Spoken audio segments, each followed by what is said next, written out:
Billy, have you finished the modifications yet? Negative. We've got to get back and help the others. Patience, Jason. Only with Billy's modifications will you be able to defeat Rita's latest creation.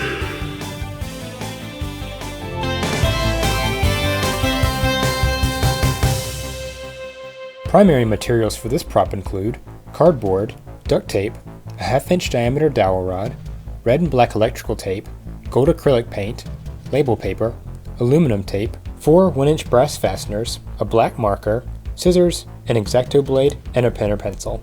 For a comprehensive list, please see the description. First, draw and cut out this design.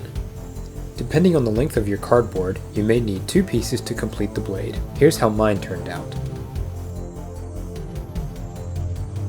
Make sure the width of the blade at the joining point matches. Use these first templates to draw and cut out a second set.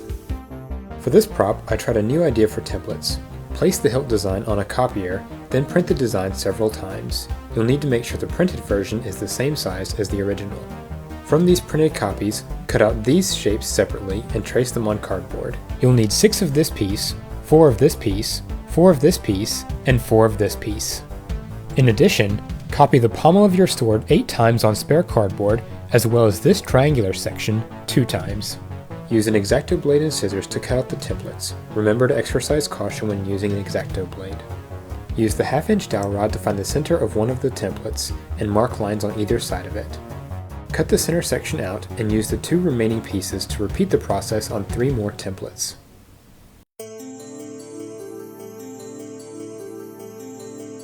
Place the dowel in the center of one of your original templates as shown. Stack the separated guard pieces on either side of the dowel rod on top of the original guard section. Duct tape the pieces to the dowel rod. Duct tape the dowel rod to the blade of the original template. Duct tape 4 of the pommel pieces at the end of the dowel lined up with the original template. Lay the second original template piece on top of the sword and duct tape it in place at the pommel and blade. Tape the second halves of the blade in place above the first on either side. Add newsprint to fill in some of the space at the end part of the dowel rod before taping it shut. Wrap the blade in electrical tape from this point upward. Wrap the blade in the top of the guard in aluminum tape from this point upward. Wrap all of the sword template pieces in red electrical tape, except the triangle pieces. You'll end up with 2 sets, each containing the following.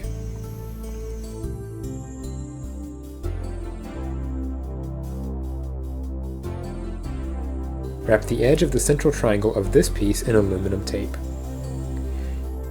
Cut out this section of the template piece and wrap the edge in red electrical tape. Use duct tape to attach it to the main guard. Use more duct tape to attach this piece on top of the first, followed by this one, and finally this one. Repeat on the other side. Cover the triangle pieces in aluminum tape and place them on their counterparts where the blade meets the hilt. After you've completed one side of the sword, repeat the layering on the flip side. Use duct tape to connect the outermost piece on one side of the sword to its counterpart on the other side. Repeat this for all of the outermost edges of the sword. Use red electrical tape to cover the edges of the swords and any exposed cardboard or duct tape. You may need to cut the tape into small strips to fit it in some of the gaps. Mark this point on each side of the guard and cut as deeply as you can with the X-Acto blade. Push a brass fastener through the cut all the way to the end on both sides. Just for the record, all of these steps should also be completed on the flip side of the sword. Cut a long narrow strip of cardboard and size it to fit in the gap on the side of the grip. Repeat several times until the gap is filled. Repeat for the other side. Wrap the handle in black electrical tape. Use adhesive foam squares to attach 2 more pommel pieces. Repeat on the flip side of the sword. Wrap the pommel in red electrical tape. To give it some stability, you can extend the tape onto the handle, then recover it in black when you're finished. Outline the layers of the sword with this design using a glue gun. Paint the dried glue gold. Paint this design onto the handle. Draw or find the T-Rex power coin, size it in a photo editor, and print 2 copies on label paper. Cut out the pieces and attach one on each side of the sword in the center of the guard.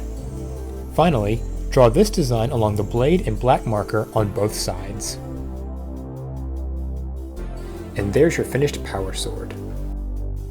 Ready? Affirmative. Great. Back to action.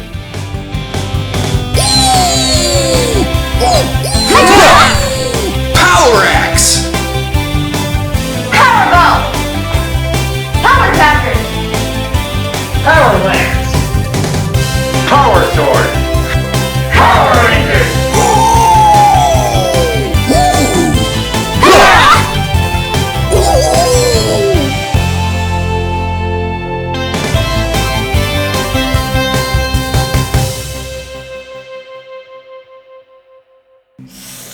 Magic wand, make my monster